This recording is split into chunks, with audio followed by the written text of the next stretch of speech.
السلام علیکم ورحمۃ اللہ وبرکاتہ۔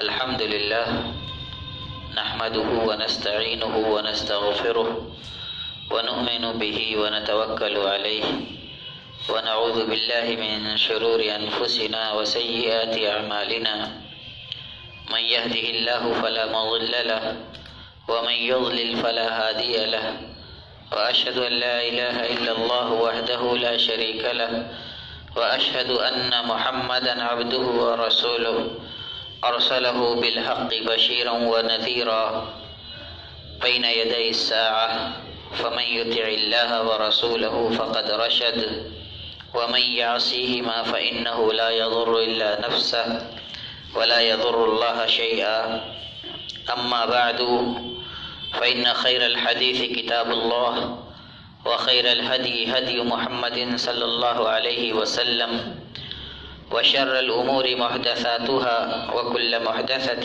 بدعة وكل بدعة ضلالة وكل ضلالة في النار. أعوذ بالله من الشيطان الرجيم. بسم الله الرحمن الرحيم. وقضى ربك ألا تعبدوا إلا إياه وبالوالدين إحسانا إما يبلغن عندك الكبر أحدهما أو كلاهما فلا تقل لهما أف ولا تنهرهما وقل لهما قولا كريما واخفض لهما جناح الذل من الرحمة وقل رب ارحمهما كما ربياني صغيرا. وقال صلى الله عليه وسلم فيما أخرجه الشيخان من الكبائر شتم الرجل والديه. قالوا يا رسول الله وهل يشتم الرجل والديه؟ قال يشتم أبا الرجل فيشتم أباه ويشتم أمه فيشتم أمه أو كما قال صلى الله عليه وسلم. وفي حديث لعن الله من لعن والديه، لعن الله من ذبح لغير الله، لعن الله من غير منار الأرض، لعن الله من آوى محدثا أو كما قال صلى الله عليه وسلم. وفي حديث آخر ملعون من لعن والديه. محترم حاضرین، اسلام جو کہ ہمارا اور آپ سب کا دین ہے، اللہ رب العزت کا پسندیدہ دین ہے، اور اس کے علاوہ کوئی دین اللہ تبارک تعالیٰ کے یہاں مقبول نہیں ہے. اس دین کا دار و مدار اخلاق پر ہے. اللہ کے رسول صلی اللہ علیہ وسلم نے اپنی بعثت کا مقصد ہی اخلاق کو اس کے اعلیٰ ترین معیار تک پہنچانا بتلایا ہے. انما بعثت لأتمم مکارم الاخلاق. اخلاق انسانوں تک ہی نہیں، جانوروں سے بھی برتنے کا اسلام نے حکم دیا. دنیا نے بہت دیر میں آ کر حقوق حیوانات کی طرف توجہ کی. اسلام نے نزول وحی کے زمانے سے ہی اس کی بہت تاکید کی. آپ لوگ بارہا سنتے ہیں کہ ایک کتے کو پانی پلانے کے سبب اللہ تبارک تعالیٰ ایک بدکار عورت کی بخشش فرما دیتا ہے، اور وہیں ایک عورت کی ایک بلی کو ایذا دینے کے سلسلے میں اس کو عذاب سے دوچار کرتا ہے. حقوق کو نبھانے کا یہ مذہب حکم دیتا ہے. حقوق میں اللہ تبارک تعالیٰ کے حقوق ہیں اور بندوں کے حقوق ہیں. اور بندوں کے حقوق میں جب آپ قرآن کریم کی ان آیات کا تذکرہ کریں گے جس میں اللہ تبارک تعالیٰ نے حقوق کو شمار کرایا ہے، تو دیکھیں گے کہ اپنے حق کے بعد اللہ رب العزت نے سب سے پہلے والدین کا تذکرہ فرمایا ہے. کہ جو آیت کریمہ میں نے سورہ اسراء کی آپ لوگوں کے سامنے پڑھی، اللہ تعالیٰ فرماتا ہے کہ آپ کے رب نے یہ حکم دے دیا ہے کہ صرف اسی کی عبادت کرو اور اپنے والدین کے ساتھ حسن سلوک کرو. ان میں سے کوئی یا دونوں اگر کبرسینی کو پہنچ جائیں، بڑھاپے کو پہنچ جائیں، تو ان کو اف تک نہ کہو. عام طور سے یہ عمر بڑی توجہ کی ہوتی ہے، ان کے ساتھ بہت صبر کی ہوتی ہے. اس عمر میں آدمی چڑچڑا بھی ہو جاتا ہے، بچکانا پن بھی اس کے اندر آ جاتا ہے، قوا کمزور ہو جاتے ہیں آپ کی خدمت کے، وہ زیادہ محتاج ہوتے ہیں، بیمار ہو جاتے ہیں، تیمارداری کرنی پڑتی ہے آپ کو. اپنی ضرورتیں وہ خود نہیں پوری کر سکتے، آپ کو ان کی مدد کرنی پڑتی ہے. لہذا اسی وجہ سے اللہ تبارک تعالیٰ نے اس عمر کا خاص طور سے ذکر فرمایا. اما یبلغن عندک الکبر احدہما او کلاہما فلا تقل لہما اف. ان کی تیمارداری کرتے ہوئے، ان کی خدمت کرتے ہوئے، ان کی نگہداشت دیکھ بھال کرتے ہوئے اگر پریشان ہو بھی جاؤ تو صبر کا دامن ہاتھ سے نہ چھوٹے، اف تک زبان پر نہ لاؤ. ولا تنہرہما، اور ان کو ہرگز بھی جھڑکو نہیں، سخت الفاظ سے یاد مت کرو. وَقُلْ لَهُمَا قَوْلًا كَرِيمًا، ان سے بڑی اچھی بات کرو، بہتر بات کرو، اور ان کے سامنے شفقت اور مہربانی کا بازو پھیلا کے رکھو. اور اللہ سے ان کے حق میں یہ دعا کرتے رہو کہ اللہ تو ان پر اپنی مہربانی فرما، رحم فرما، جس طرح سے کہ انہوں نے بچپن میں میری پرورش کی تھی. ماں اپنا خون پلا کے ٹھٹھرتی راتوں میں گیلے بستر پر سونا گوارا کر کے آپ کو سوکھے بستر پر سلا کے، خود بھوکی رہ کے آپ کو کھلا کے، خود جاگتی رہ کے آپ کو سلا کے آپ کی پرورش کرتی ہے. لہذا ان کے لیے ہمیشہ دعائے رحمت کرتے رہو کہ جس طرح بچپن میں انہوں نے ہماری پرورش کی تھی تو ان پر اپنا رحم فرما. آج کے معاشرے میں انسان بہت سی چیزوں کو نئے دور کی تہذیب سے جوڑ کے دیکھتا ہے، بہت سی باتوں کو بہت ہلکے میں شمار کرتا ہے، اور اسے یہ معلوم نہیں ہوتا کہ اس کا یہ کام ان بھیانک گناہوں میں سے ہے جس سے توبہ کرنا، جس کا کفارہ، اور اگر حقوق العباد میں سے ہے تو اس بندے سے جا کر کے اس کی معافی مانگنا، یا اگر اس کا حق آپ کے ذمہ تو ادا کرنا ضروری ہو جاتا ہے. میں نے جو حدیثیں آیت کریمہ کے بعد آپ لوگوں کے سامنے پڑھی تھیں، ان میں سے پہلی حدیث متفق علیہ حدیث ہے. اللہ کے رسول صلی اللہ علیہ وسلم کے اسلوب پر غور کیجئے. آپ صلی اللہ علیہ وسلم نے حدیث کا آغاز ہی کیا کہ کبیرہ گناہوں میں سے یہ ہے کہ، توجہ دلانے کے لیے.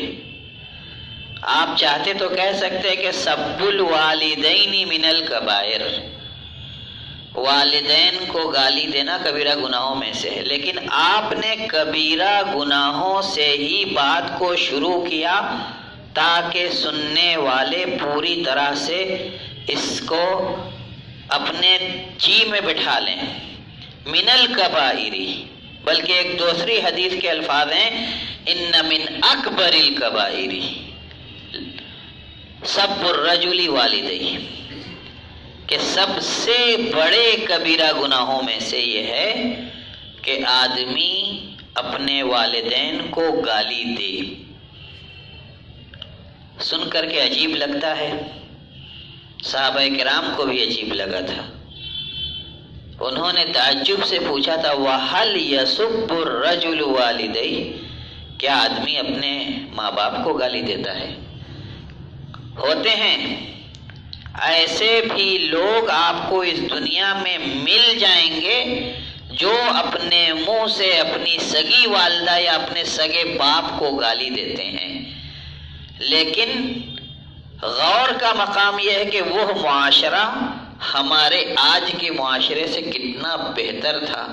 ان کے یہاں یہ تصور نہیں تھا کہ کوئی آدمی اپنی ماں یا باپ کو گالی دے سکتا ہے۔ آج کے دور میں آپ کو ایسے لوگ مل سکتے ہیں۔ ان لوگوں نے کیا پوچھا، کیا کوئی اپنے ماں باپ کو گالی دیتا ہے؟ اللہ کے رسول صلی اللہ علیہ وسلم نے فرمایا یسب ابا الرجل فیسب اباہ۔ آپ راستے میں دو نوجوانوں کو، خاص طور سے اگر باہم دوستی ہو، قربت ہو، بے تکلفی ہو، تو دیکھیں گے وہ اس کی ماں کو بلا دریغ گالی دے رہا ہے اور بدلے میں وہ اس کی ماں کو دے رہا ہے، اور اس کو بہت ہلکے میں لیا جاتا ہے۔ اللہ کے رسول صلی اللہ علیہ وسلم نے اسی کو والدین کو گالی دینا قرار دیا ہے کہ آدمی دوسرے کی ماں کو گالی دیتا ہے، باپ کو گالی دیتا ہے تو وہ اس کے باپ کو گالی دیتا ہے، اور وہ اس کی ماں کو گالی دیتا ہے تو بدلے میں وہ اس کی ماں کو گالی دیتا ہے۔ یہ بات اخلاق کے منافی ہے۔ اللہ کے رسول صلی اللہ علیہ وسلم نے اس پر سختی سے نکیر فرمائی۔ کیوں؟ جس والدہ کے قدموں کے نیچے جنت کہا گیا، والدین جن کی خدمت کے لیے جہاد جانے سے روک دیا گیا، جہاد پر جانے سے، والدین جن کے بارے میں یہ فرما دیا اللہ کے رسول صلی اللہ علیہ وسلم نے کہ وہی تمہاری جنت یا جہنم ہیں، جیسا ان کے ساتھ برتو گے آخرت میں ویسا ہی بدلہ اللہ تبارک و تعالیٰ کے یہاں پاؤ گے۔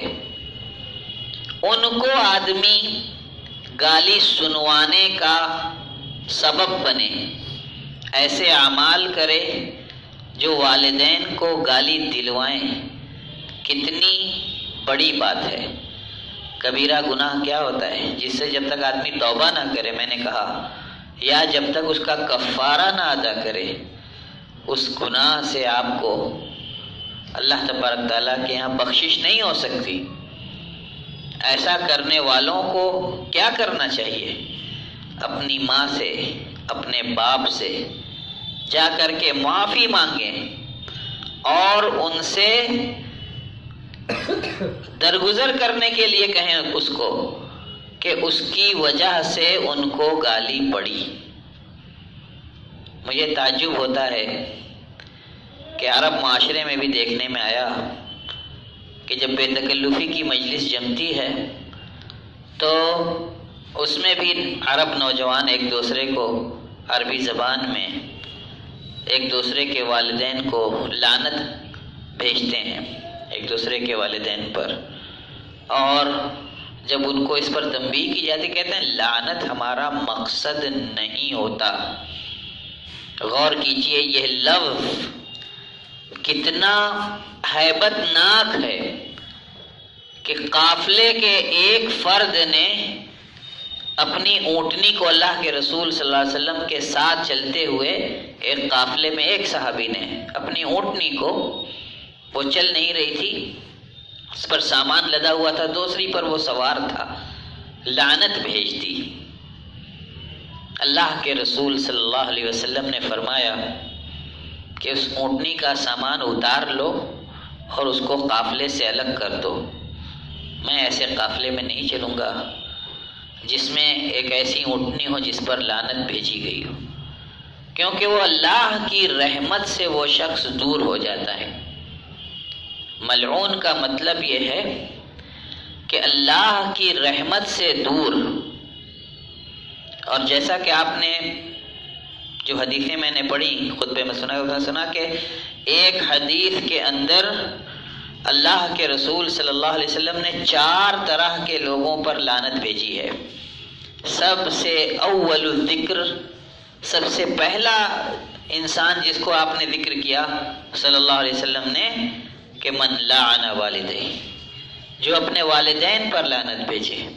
کچھ لوگ تو دوسروں کے والدین پر لعنت بھیج کر ان کو لعنت کا مستحق بناتے ہیں، اور کچھ لوگ ان کی خدمت سے، ان کے نفقے سے، ان پر خرچ کرنے سے گھبرا کر پیٹھ پیچھے ان کو برا بھلا کہتے ہیں، ان پر لعنت بھیجتے ہیں. یہ دونوں طرح کے لوگ اللہ کے رسول صلی اللہ علیہ وسلم کی اس لعنت میں داخل ہیں. ملعون کون ہے؟ سب سے پہلا ملعون ابلیس، اللہ کی رحمت سے دور کیا ہوا. آپ ایسا عمل کیوں کریں جس کی وجہ سے آپ ابلیس کی جماعت کے ایک فرد ٹھہریں؟ اللہ کے رسول صلی اللہ علیہ وسلم نے سب سے پہلے جس شخص کا نام لیا، لعن اللہ من لعن والدیہ، لعن اللہ من ذبح لغیر اللہ. لعنت ہے اللہ کی اس شخص پر جو اللہ کے علاوہ کسی اور کے لیے قربانی کرے. اور تیسرے شخص کا آپ نے ذکر کیا، لعن اللہ من آوى محدثا، اللہ کی لعنت ہو اس شخص پر جو کسی گنہگار کو، کسی مجرم کو پناہ دے. لوگ سمجھتے ہیں کہ ایسا کرنے سے کوئی حرج نہیں، مجرم ہے ہم نے اس کو بچا لیا. تعاونوا علی البر والتقوی، اللہ تبارک تعالیٰ فرماتا ہے نیکی اور پرہیزگاری کے کاموں پر مدد کرو، ولا تعاونوا علی الاثم والعدوان، اور گناہ اور سرکشی کے کاموں پر مدد مت کرو. اللہ کے رسول صلی اللہ علیہ وسلم نے ایسے شخص پر بھی لعنت فرمائی، من لعن اللہ من آوى محدثا. اور چوتھا شخص جس کو اللہ کے رسول صلی اللہ علیہ وسلم نے لعنت کا مستحق قرار دیا، لعن اللہ من غیر منار الارض، جو زمین کے نشانات بدل دیتے ہیں. ماپ کا، زمین کا، اس کی پیمائش کا، ناپ کا نشان لگا ہو، آدمی کی نیت میں کھوٹ آ جائے، نشان کو بدل دے تاکہ دوسرے کی زمین کو ہڑپ سکے، اس پر قابض ہو سکے. اللہ کے رسول صلی اللہ علیہ وسلم فرمایا، لعن اللہ من غیر منار الارض، جس نے زمین کے نشان کو بدل دیا، زمین کی علامات مٹا دی. آدمی کو غور یہ کرنا چاہیے کہ اسلام جو ادب کا مذہب ہے، اخلاق کا مذہب ہے، وہ کیا سمجھاتا ہے؟ وہ یہ سمجھاتا ہے کہ دوسروں کو جب آپ اچھے اخلاق سے ملو گے تو وہ آپ کے ساتھ بھی اچھے اخلاق سے پیش آئے گا. اخلاق نبھانے کا اسلام نے ہر ایک کے ساتھ، اپنے پرائے ہر ایک کے ساتھ حکم دیا. وَلَا تُجَادِلُوا أَهْلَ الْكِتَابِ إِلَّا بِالَّتِي هِيَ أَحْسَنُ. ہم سے پہلے جن امتوں کو کتاب دی گئی ان سے بھی اگر کسی معاملے میں بحث کرنے کی ضرورت پڑے تو اچھے طریقے سے بحث کریں، اس میں ہمارا اسلوب، ہمارا انداز اخلاق سے دور نہ جائے، بلکہ اس سے بھی آگے جائیے. اللہ تبارک و تعالی نے فرمایا کہ وَلَا تَسُبُّوا الَّذِينَ يَدْعُونَ مِن دُونِ اللَّهِ فَيَسُبُّوا اللَّهَ عَدْوًا بِغَيْرِ عِلْمٍ. جو لوگ اللہ کو چھوڑ کر دوسرے لوگوں کی پرستش کرتے ہیں، تم ان کے ان معبودوں کو بھی برا بھلا مت کہو کہ بدلے میں وہ اللہ تبارک و تعالیٰ کو برا بھلا کہیں. اخلاق ہر ایک کے ساتھ برتنا ہے. ابو جرئی جابر ابن سلیم رضی اللہ تعالیٰ عنہ کو اللہ کے رسول صلی اللہ علیہ وسلم نے جب وصیت کی تھی تو سب سے پہلی بات اللہ کے رسول صلی اللہ علیہ وسلم نے ان سے کہی تھی کہ لا تسبن احدن، کسی کو بھی چاہے وہ جو ہو گالی مت دو. ہم اور آپ اللہ کا حکم سنتے ہیں، رسول کا حکم سنتے ہیں. ہم نے سنا کہ کبیرہ گناہوں میں سے ہے.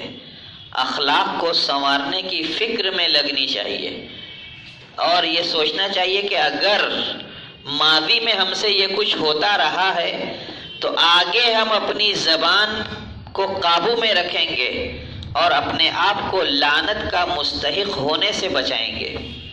حضرت معاذ نے تعجب کیا تھا کہ زبان کے کہے سنے پہ ہمارا مواخذہ ہوگا۔ اللہ کے رسول صلی اللہ علیہ وسلم نے فرمایا تھا کہ آدمی کو اس کے تھوتنی کے بل گھسیٹ کر جہنم میں لے جانے والی کون سی چیز ہے؟ یہی زبان کی کھیتیاں ہی تو ہیں۔ جابر ابن سلیم ابو جریح رضی اللہ تعالی عنہ نے اللہ کے رسول صلی اللہ علیہ وسلم کی اس وصیت کو سننے کے بعد کہا تھا، فما سببت بعدہ عبدا ولا حرا ولا بعیرا ولا شاتا او ولا شاتا ولا بعیرا، کہ اس کے بعد میں نے کسی کس و ناکس کو گالی دی ہی نہیں، غلام ہو آزاد ہو اونٹ بکری تک کو میں نے گالی نہیں دی، کیونکہ اللہ کے رسول صلی اللہ علیہ وسلم نے ہم کو اس کی وصیت کر دی تھی کہ کسی کو گالی مت دینا۔ جب کسی کو گالی مت دینا تاکید سے وصیت کی اللہ کے رسول صلی اللہ علیہ وسلم، تو والدین کو ہمیں کچھ بھی کہنے کا، اتنی واضح نصیحتیں موجود ہونے کے بعد قرآن کہتا ہے اف تک نہ کہو، رسول اللہ صلی اللہ علیہ وسلم کہتے ہیں کہ ملعون ہے وہ شخص، اور کبیرہ ترین گناہوں میں سے، ہلاک کر دینے والے گناہوں میں سے ہے، پھر بھی انسان اپنی زبان کو اپنے قابو میں نہ رکھے اور اپنے خواہشات کا اس طرح بندہ بن جائے کہ زبان کی چند غلطیوں کی وجہ سے، زبان کو مطلق اور آزاد چھوڑ دینے کی وجہ سے خود کو اللہ کی رحمت سے دور کر لے، اللہ کے رسول صلی اللہ علیہ وسلم کی زبان وحی ترجمان سے اپنے آپ کو لعنت کا مستحق بنائے۔